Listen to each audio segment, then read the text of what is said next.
All right, well, I wanted to follow up with a little bit more that I had said last night that I didn't say this morning.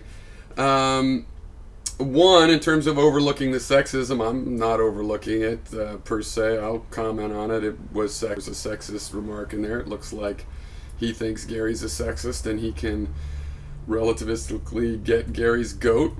And I'm with the teams that say these kinds of things are latent isms. And I criticized other actions and comments of his in the video to Hannibal Barca. And I think a lot of you out there are thinking very associationally. And for people like that, it'll be like, well, why would I criticize Hannibal? And it's on my side. Well, I think Hannibal would understand why I could criticize him about something like that. And still get the point and whatnot. I mean, after all, you've seen Hannibal does have a video up that has a quote of Gary talking about women are not rational enough to make some sorts of decision. Was that quote mine? Maybe so, but I've certainly heard him call people bitch and stuff, and that gets overlooked too. You don't seem to have a problem with that. There's just this idea of Hellen Keller. Hellen Keller couldn't use her larynx, and therefore the evolution of the larynx can't be involved with language. That proves it. Hannibal said that speech was related, in his opinion, to the evolution of physical things like the larynx, which Hellen Keller did have. She had the evolutionary history. So, oh my God, it's not the same thing as saying you have to have a working larynx or you can't conceive of language. You think you've got him, like that's what he's saying. Or is it just a gotcha, that's what he said, now, oh, you're stuck with it. Can't clarify that shit. And it's ridiculous. Now, I'll talk about Coco the gorilla in a second, which is a better example. But it's ridiculous. It's like if I said that feeling a pain in your elbow is related to the evolution of your arm. And then we talk about somebody who's lost their arm having a phantom pain, and you're going to say, no, that's proof it's unrelated. What the hell? To say something is based on the evolution of doesn't mean it has to be that working part when the brain, which is connected to the larynx, still all works. And I'll have to look this up, but I thought she was able to use her larynx eventually. But I could be wrong. After her 7th lesson, she was able to speak the sentence word by word. I am not dumb now. So, these are just strange, specious, intentional misunderstandings that you guys complain the other side is doing. And no, you were doing it. Oh yes. And I was also going to talk about Coco the gorilla. So that does more to show that you can have language without a larynx and some of the human mechanics.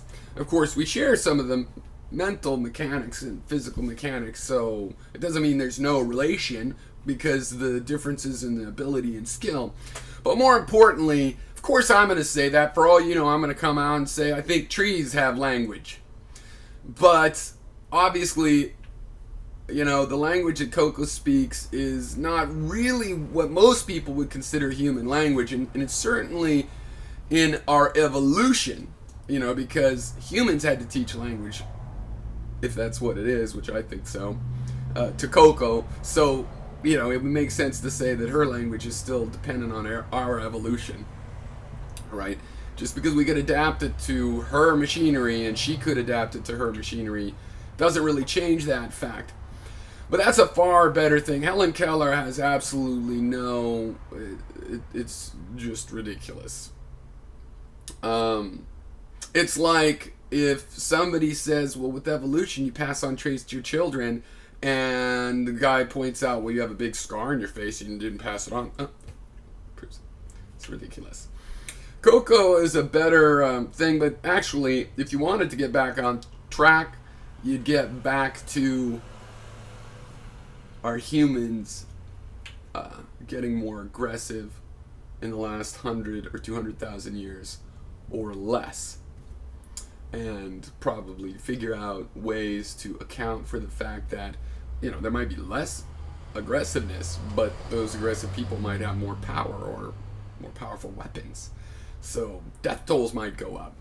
But if Hitler and crew kill 6 million Jews, or 10 million, or any millions you want, even one, that's on them. That's not the aggression of the species. If one person, Pinochet, whatever, however many thousand a year or something, that's, you're not going to say the victims it wasn't a mutual aggression, really, right? So, anyway, that's that.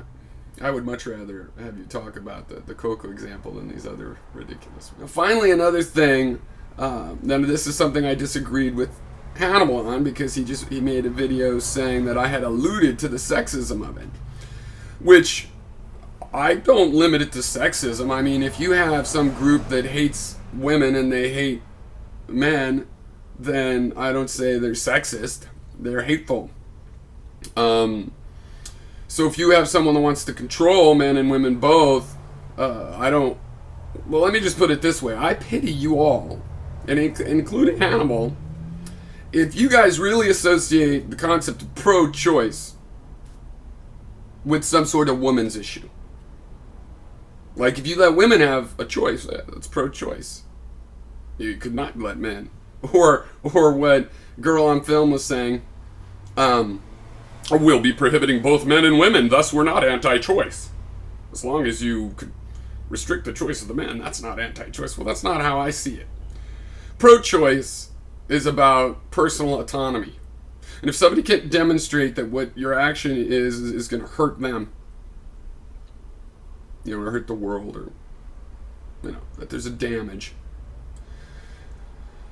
then you can't stop a man. You can't just say, well, there's always a damage. No, it has to be direct, right? I can't stop you from crossing the street because a potential causing somebody to trip on the other side of the street.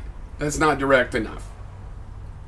Pro-choice is not just about women having the choice. It's also about men. Like, two gay guys could mix their sperm and hire a surrogate mother, or the guys deciding whether to have sex, or for that matter, choice in sex, that you can have your own personal choices in how you use your body sexually.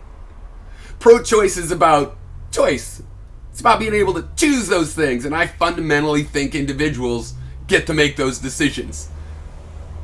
And I didn't even occur to me that it was an accusation of misogyny. I thought it was an accusation of being fascist control freaks.